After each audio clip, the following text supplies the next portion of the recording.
ایک دفعہ کا ذکر ہے کہ ایک شہر میں دو خوبصورت گھر ساتھ ساتھ تھے۔ ایک گھر میں اختر نام کا آدمی اپنی بیوی اور اپنے بچے کے ساتھ رہتا تھا، جبکہ دوسرے گھر میں اشرف نام کا آدمی اپنی بیوی کے ساتھ ابھی حال ہی میں شفٹ ہوا تھا۔ اشرف اور اس کی بیوی نہ صرف اس گھر میں بلکہ اس شہر میں بھی نئے نئے آئے تھے۔ اس نے اپنی زیادہ تر زندگی ملک سے باہر گزاری تھی، اس وجہ سے اسے اپنے ملک کے لوگوں کی سوچ کا کچھ اتنا اندازہ نہ تھا۔ وہ اکثر کھڑکی میں کھڑا ہوتا اور اختر کو گھر کے باہر جاتے ہوئے دیکھتا تھا۔ وہ اس سے کافی امپریس ہوتا، اس کو لگتا کہ وہ ایک اچھا انسان ہے۔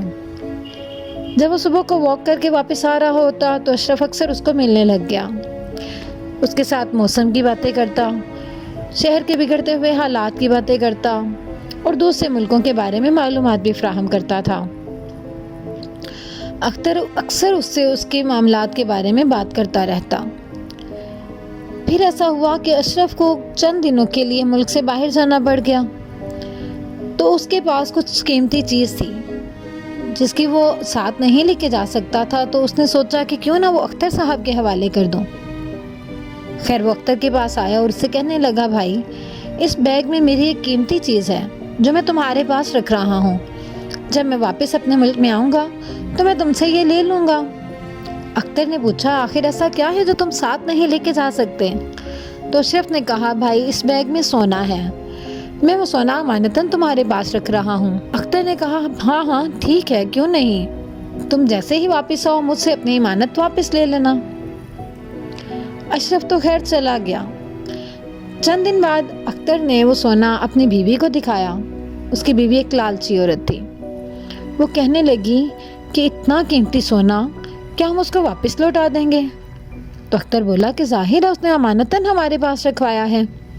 تو بیوی کہنے لگی کہ بھائی وہ تو ایک امیر آدمی ہے، اس کو اگر اتنا سونا نہ بھی واپس ملے تو کیا فرق پڑتا ہے؟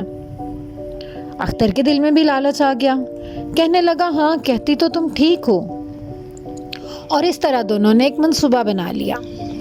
تو جب اشرف واپس آیا اور اس نے اپنے سونے کا تقاضا کیا تو اختر کہنے لگا، بھائی میں تو بہت شرمندہ ہوں کہ میں تمہاری امانت کی حفاظت نہ کر سکا۔ اشرف کہنے لگا، کیوں، کیا ہوا بھائی؟ تو اختر بولا کہ بھائی اصل میں وہ سونا چوہے کھا گئے۔ اشرف بہت حیران ہوا کہ ایسا کیسے ہو سکتا ہے، سونا چوہے کیسے کھا سکتے ہیں؟ اختر نے کہا، تم نہیں جانتے پاکستان میں ایسے ہی چوہے ہیں جو سونا کھا جاتے ہیں۔ تو اشرف بہت حیران ہوا، ظاہر ہے اس کے پاس کوئی جواب نہ تھا۔ وہ افسردہ سا گھر آ گیا۔ جب اس کی بیوی نے پوچھا کہ آپ کیوں پریشان لگتے ہیں تو وہ کہنے لگا کہ اس طرح سے میں نے اختر صاحب کو جو سونا دیا تھا وہ کہہ رہے ہیں کہ وہ سونا تو چوہے کھا گئے۔ بیوی کہنے لگی، آخر ایسا کیسے ہو سکتا ہے کہ سونا چوہے کھا جائیں؟ لیکن اشرف صاحب نے کہا کہ ظاہر ہے اب وہ کہہ رہا ہے تو مجھے ماننی پڑے گی، میں اس سے لڑ تو نہیں سکتا۔ بیوی ایک عقل مند عورت تھی، اس نے کہا، کوئی بات نہیں، ہم ایک کام کرتے ہیں۔ اور اس طرح سے انہوں نے ایک پلان بنا لیا۔ اس پلان کے تحت انہوں نے ان کو کھانے پہ بلایا۔ اختر، اس کی بیوی اور اس کا بچہ تینوں مزے سے ان کی دعوت پہ آ گئے۔ انہوں نے طرح طرح کے کھانے ان کے لیے تیار کیے، اور کھانے جب ان کے سامنے دسترخوان پہ چن دیے تو وہ کھانے میں مگن ہو گئے۔ کھانے میں اتنا مگن ہوئے کہ انہیں یہ بھی خیال نہ رہا کہ ان کا بچہ باہر چلا گیا۔ جب بچہ باہر آیا تو اس بچے کو اشرف اور اس کی بیوی نے گھر کے اوپر والے فلور پہ موجود سٹور روم میں چھپا دیا۔ وہاں پہ اس کو کھلونے وغیرہ دے دیے اور اس کو کہا کہ تم یہاں پہ کھیلو، جب تک تمہیں باہر نہ بلائیں تم باہر نہیں آنا، اور اس کو اس سٹور روم میں بند کر دیا۔ جب اختر اور اس کی بیوی کھانے سے فارغ ہوئے تو ان کو خیال آیا کہ بچہ وہاں پہ نہیں تھا۔ وہ بچے کو دیکھنے کے لیے دوڑے۔ انہوں نے پہلے تو پورے گھر میں اس کو ڈھونڈا، لیکن وہ پورے گھر میں ان کو کہیں نظر نہ آیا۔ انہوں نے اس کو آوازیں دیں لیکن وہ تو ایسے تھا جیسے وہاں پہ ہے ہی نہیں۔ تو وہ بہت پریشان ہو گئے۔ اس کو ڈھونڈتے ڈھونڈتے وہ دونوں گھر سے باہر آ گئے۔ گھر سے باہر آئے تو وہاں پہ اشرف صاحب کھڑے تھے۔